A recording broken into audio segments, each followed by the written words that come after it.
జగన్మోహన్ రెడ్డి తాజాగా తీవ్ర స్థాయిలో విరుచుకుపడ్డారు తెలుగుదేశం ప్రభుత్వం మీదన. రాసి పెట్టుకోండి, రిటర్న్ గిఫ్ట్లు ఇద్దాం. తెలుగుదేశం పార్టీ అంటే తెలుగు డ్రామా పార్టీ. మొత్తంగా 3 లక్షల ఉద్యోగాలు తీసేశారు. సూపర్ 6, సూపర్ 7 గాలికి వదిలేశారు. 133 హామీలను పూర్తిగా పక్కన పెట్టారు. దేశం మొత్తం 11% ఆదాయం పెరిగితే మనకు 3% పెరిగింది. రాష్ట్రానికి రావాల్సిన ఆదాయాలు టీడీపీకి చెందిన గజ దొంగల ముఠా జేబుల్లోకి పోతుంది. మనం వచ్చిన తర్వాత ఖచ్చితంగా వడ్డీతో సహా రిటర్న్ గిఫ్ట్లు ఇస్తాం. చేసిన వాళ్లే కాదు, వీళ్ళతో కుట్రలు పన్నుతూ చేయించిన వాళ్ళని కూడా సప్త సముద్రాల అవతల ఉన్న రిటైర్డ్ అయినా సరే చట్టం ముందు నిలబెడతాం. చంద్రబాబు సూపర్ 6, సూపర్ 7 గాలికి వదిలేశారు. 143 హామీలను పూర్తిగా పక్కన పెట్టారు. చిన్న హామీ అయిన ఉచిత బస్సు కోసం కూడా ప్రజలు ఎదురు చూస్తున్నారు. గ్యాస్ సిలిండర్లు కూడా సరిగ్గా ఇవ్వలేకపోయారు. ప్రభుత్వ స్కూళ్లలో చదువులు అటకెక్కాయి. సిబిఎస్ఈ, టోఫెల్, నాడు నేడు పిల్లలకి ట్యాబ్లు అన్నీ ఆగిపోయాయి. మా హయాంలో ప్రతి 3 నెలలకు ఫీజు రియంబర్స్మెంట్ ఇచ్చేవాళ్ళం. కూటమి ప్రభుత్వం అమ్మఒడికి పంగనామాలు పెట్టారు. ఫీజు రియంబర్స్మెంట్, వసతి దీవెన లేదు. చదివించలేక పిల్లలను పనులకు పంపే పరిస్థితులు కనిపిస్తున్నాయి. ఆరోగ్యశ్రీని కూడా పూర్తిగా నిర్వీర్యం చేశారు. పేషెంట్లకు ఆరోగ్యశ్రీ అమ్మని పరిస్థితి నెలకొంది. పేదలు వైద్యం కోసం అప్పులు పాలవుతున్నారు. చంద్రబాబు పాలనలో రైతుల పరిస్థితి దారుణంగా ఉంది. ఏడాది కాలంగా రైతు భరోసా లేదు. ధాన్యం సహా ఏ పంట కనీస మద్దతు ధరలు రావడం లేదు. ధాన్యానికి కనీస మద్దతు ధరే లేదు.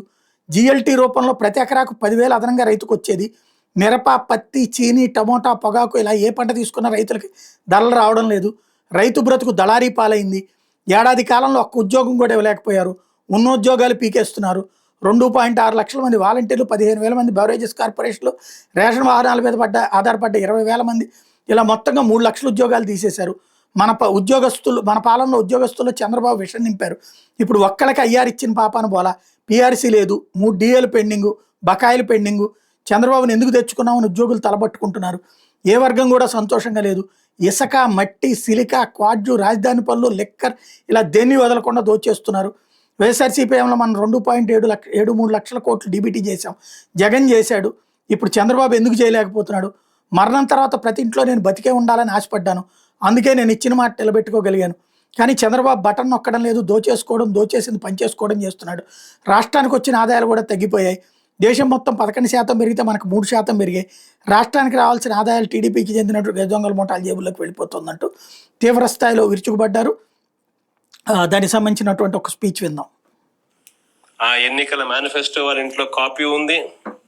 ఎన్నికలప్పుడు వీళ్ళు పబ్లిసిటీ ఇస్తూ వీళ్ళు మర్చిపోతారేమో అని చెప్పి 1కి 2 సార్లు, 3 సార్లు, 4 సార్లు కార్యకర్తలందరినీ కూడా తిప్పుతూ ప్రతి ఇంటికి వెళ్ళి వీళ్ళు చెప్పిన మాటలు ప్రతి ఇంట్లోనూ కూడా ప్రజలకు గుర్తుంది. వీళ్ళు ఇచ్చిన బాండ్లు ప్రతి ఇంట్లో కూడా ఈ రోజుకి ఉన్నాయి. ఒకవైపున చంద్రబాబు ప్రభుత్వం ఇచ్చిన ఏ హామీని నెరవేర్చకుండా సూపర్ 6లు, సూపర్ 7లు గాలి కుదిలేసి 143 హామీలను పూర్తిగా పక్కకు వదిలేసి, ఇంతకుముందు చెప్పినట్టుగా చిన్న చిన్న హామీలు, ఏది బస్సు, ఇది పెద్ద హామీ కూడా కాదు, చిన్న చిన్న హామీలు. మా కడపలో మహిళలందరూ ఎదురు చూస్తూ ఉన్నారు. ఎప్పుడెప్పుడు చంద్రబాబు ఇది చెప్తాడా, ఎప్పుడెప్పుడు ఇది అయిపోతుందా, విశాఖపట్నం పోయి అట్లా రావచ్చు కదా, పొద్దున పోయి సాయంత్రానికి విశాఖపట్నం రావచ్చు కదా అని చెప్పి మా వాళ్ళందరూ ఎదురు చూస్తూ ఉన్నారు. ఇటువంటి చిన్న హామీలు కూడా పట్టించుకునే పరిస్థితుల. గ్యాసు, అది ఇంకొక చిన్న హామీ. ఆ గ్యాస్ కూడా కనీసం ఆ సిలిండర్లన్నీ కరెక్ట్గా ఇచ్చినారంటే అది మోసమే. ఇటువంటి చిన్న చిన్న హామీల దగ్గర నుంచి మొదలు పెడితే 143 హామీలకు గతి లేదు. సూపర్ 6కు గతి లేదు. సూపర్ 7కు గతి లేదు. మరోవైపున చూస్తే రాష్ట్రంలో పరిస్థితి ఎలా ఉంది? మరోవైపున వ్యవస్థలన్నీ పూర్తిగా నిర్వీర్యమైపోయిన పరిస్థితి. చదువులు పూర్తిగా పడకెక్కాయి. గోరుముద్ద స్కూళ్ళల్లో నాసిరకం ఫుడ్తో తినలేని పరిస్థితిలో ఈరోజు స్కూళ్ళు ఉన్నాయి. స్కూళ్ళల్లో ఇంగ్లీష్ మీడియం పడకేసింది. 3వ తరగతి నుంచి పిల్లలకు టోఫుల్ చెప్పిస్తూ, టోఫుల్ను ఒక పీరియడ్గా ఇంట్రడ్యూస్ చేస్తూ మన పిల్లలు గొప్పగా ఇంగ్లీష్ నేర్చుకోవాలని ఆరాటపడిన మన పాలనతో చూస్తే వీళ్ళు వస్తున్న టోఫుల్ పీరియడ్ని ఎత్తేసినారు. నాడు నేడు పనులు ఆగిపోయాయి. 8వ తరగతి పిల్లల చేతుల్లో ట్యాబులు కనిపించాల్సింది ట్యాబులను కూడా దూరం చేసినారు ఈ పెద్ద మనిషి చంద్రబాబు నాయుడు పాలనలో. అమ్మ ఒడి ఇస్తూ తల్లులను ప్రోత్సహించాల్సింది పోయి అమ్మ ఒడికి పంగనామాలు పెట్టినాడు ఈ పెద్ద మనిషి చంద్రబాబు నాయుడు. మరోవైపు ఇది ఓవరాల్గా అయితే రిటర్న్ గిఫ్ట్ ఇస్తాం ఖచ్చితంగా అన్నటువంటి పాయింట్ చెప్పుకొచ్చారు. ఇప్పటిదాకా ఏదైతే 2.0 అన్నటువంటి పాయింట్ నుంచి రిటర్న్ గిఫ్ట్కి సిద్ధం అన్నటువంటి పాయింట్ని తెర మీదకి తీసుకొచ్చారు.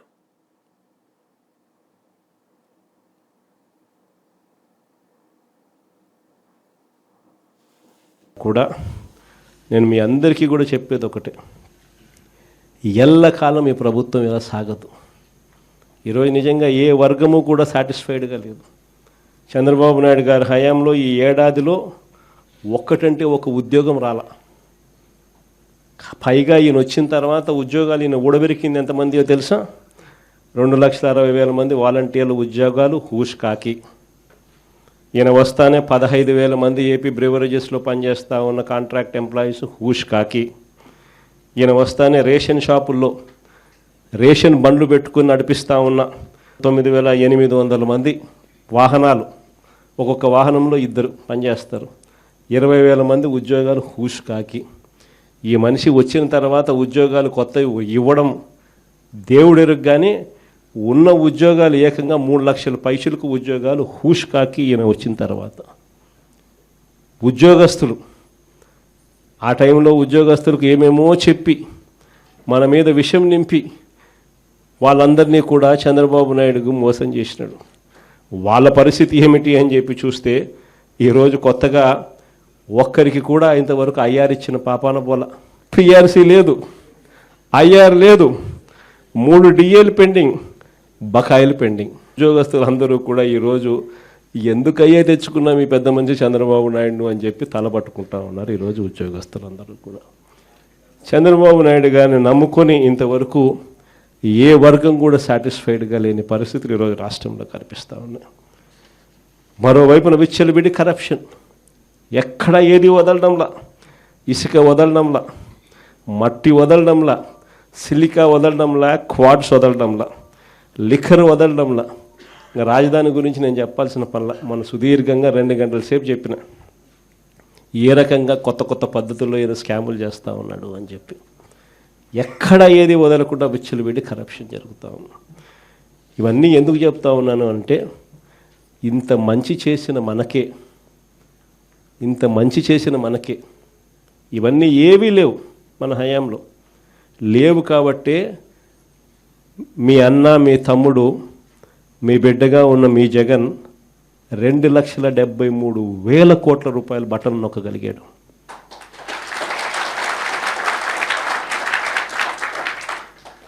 చంద్రబాబు నాయుడుకు మనకు తేడా ఏమిటి? ఎందుకు ఇద్దరు ముఖ్యమంత్రులమే, మరి ఎందుకు జగన్ నొక్కగలిగాడు, ఎందుకు చంద్రబాబు నొక్కలేకున్నాడు?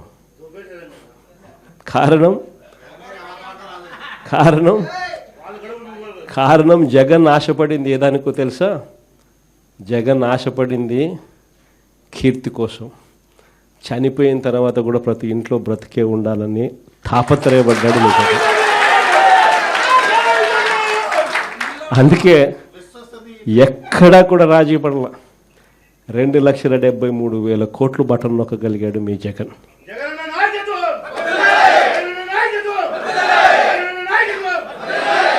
కానీ ఈరోజు చంద్రబాబు నాయుడు ఎందుకు బటన్ నొక్కలేకున్నాడు అంటే కారణం, ప్రతి విషయంలోనూ కూడా దోచేసుకున్నది పంచుకోవడము, ఇది జరుగుతూ ఉంది. రాష్ట్రానికి రావాల్సిన ఆదాయాలు కూడా ఫస్ట్ టైం తగ్గుముఖం. దేశం మొత్తం 11%, దేశం మొత్తం 13% ఆదాయాలు, దేశం మొత్తం ఆదాయాలు పెరిగితే మన రాష్ట్రంలో ఆదాయాలు కేవలం 3% పెరిగాయి. ఎందుకు మన రాష్ట్రంలో ఆదాయాలు పెరగడం లేదంటే కారణం, రాష్ట్రానికి రావాల్సిన ఆదాయాలు రాష్ట్ర ఖజానాకు రావడంలా. రాష్ట్రానికి రావాల్సిన ఆదాయాలు తెలుగుదేశం పార్టీకి సంబంధించిన గజ దొంగల ముఠా జోబులు లేకపోతూ ఉంది. కాబట్టి రాష్ట్రానికి సంబంధించిన ఆదాయాలు తగ్గుతూ ఉన్నాయి. ప్రతి అడుగులోనూ ఇదే కనిపిస్తూ ఉంది. ఇవన్నీ కూడా ఎందుకు చెప్తా ఉన్నానంటే, ఇంత మంచి చేసిన మనకే ఒక్కొక్కసారి ఈ మాదిరిగా ప్రతిపక్షంలో కూర్చోని పరిస్థితి వస్తే, ఇక ఏ మంచి చేయని ఈ మనిషి, అన్ని అబద్ధాలు మోసాలు చేసే ఈ మనిషిని రేపొద్దున ఎన్నికలు వచ్చినప్పుడు ప్రజలు తంతే ఇంక ఎంత దూరంలో పడతాడు చంద్రబాబు నాయుడు అని చెప్పి ఇంక నేను వేరే చెప్పాల్సిన పనుల. రేపొద్దున ఖచ్చితంగా ఎన్నికలు ఎప్పుడు వచ్చినా కూడా రేపొద్దున చంద్రబాబు నాయుడు గారు అనే వ్యక్తి ప్రజలు ఈ పక్క తంతే డిపాజిట్లు కూడా రాని పరిస్థితులకి ఆ పక్క పడతాడు అనేది మాత్రం ఖచ్చితంగా చెప్తాను. ఈసారి జగన్ 2.0లో మాత్రం అలా ఉండదు. సంక్షేమము, రాష్ట్ర అభివృద్ధి, రాష్ట్ర ప్రజలే కాదు, ఈసారి కార్యకర్తలు మాత్రం అందరికన్నా పై స్థానంలో ఖచ్చితంగా ఉంటారని మాత్రం చెప్తాను. అంతేకాదు, ఈసారి కార్యకర్తలు బాగోగులు ఒక్కటే కాదు చూసుకునేది, ప్రతి కార్యకర్తకు కూడా నేను ఒకటే చెప్తా ఉన్నా, ఇవాళ జరుగుతూ ఉన్న అన్యాయాలను నేను చూస్తూ ఉన్నా, మీకు జరిగిన ప్రతి కష్టం నేను గమనిస్తూనే ఉన్నా. మీ అందరికీ కూడా నేను ఒకటే చెప్తా ఉన్నా, ఈరోజు ప్రతిపక్షంలో ఉండం, అవతలో అధికారం, అవతలోడు కష్టాలు పెడతాడు, అధికార దుర్వినియోగం చేస్తున్నాడు, పర్వాలా తీసుకుండా. ఎవడు అన్యాయం చేసినా కానీ మీ అందరికీ చెప్తా ఉన్నా, నేను రెడ్ బుక్ అన్నాను కానీ మీ ఇష్టం వచ్చిన బుక్లో పేరు రాసుకోండి.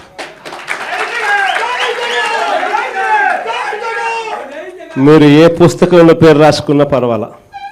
దాని తర్వాత మాత్రం మనం వచ్చిన తర్వాత మాత్రం ఖచ్చితంగా వడ్డీతో సహా, మళ్ళా చెప్తానా, వడ్డీతో సహా రిటర్న్ గిఫ్ట్లు ఇస్తామని మాత్రం ఖచ్చితంగా చెప్తాను. చేసిన వాళ్ళు మాత్రమే కాదు, వీళ్ళతో కుట్రలు పన్నుతూ చేయించిన వాళ్ళను కూడా